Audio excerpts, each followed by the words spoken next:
I'd like to welcome you to the SoCal Business Brokers website. A little bit of background, I have been a business broker for over 20 years, and during that time period, a veteran of having the privilege of working with over 300 clients in closing their transactions, and also in working in a wide variety of industries. Basically, what I do is I specialize in seller representation. I do not represent buyers, and I focus primarily on Orange County and San Diego County.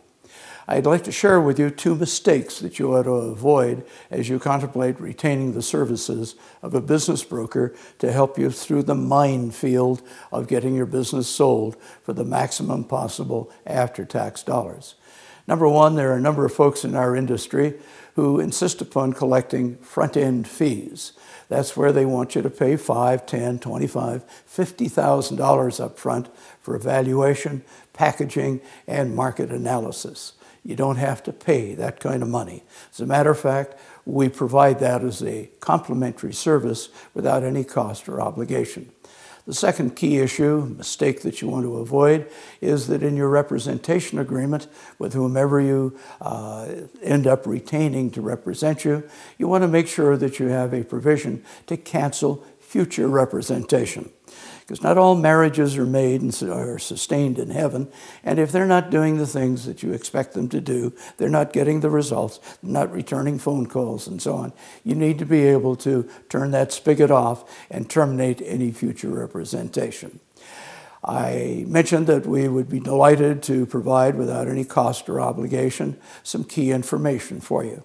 There are 4 pieces of information you need. Number one, the value of your business. Because how can you possibly negotiate unless you have that firmly in mind? Secondly, you need to know your tax picture because you want to shape the transaction in a fashion to minimize your tax obligations and thereby maximize the cash that comes to you. Thirdly, you want to have a way of structuring the transaction so that you're not financing everything for the buyer. If you sell your business for 20% down, take back a note for 80%, that 80% is the rough approximation of the probability of you're not getting paid. You want to get as close to cashed out as humanly possible. Last issue is tenure. How long will you most probably have to stay working at the business after you've sold it? We can give you our professional opinions on those 4 issues, again, without any cost or obligation. We do this for the following reasons. Number one, it helps you make a better decision. And what we do in this industry is focus totally on what is in your best interest. Secondly, we get to know your company. In conjunction with that, you get to know us, and it puts us in a better position, both you and us, to know whether or not we ought to work together as your business broker in taking you to market.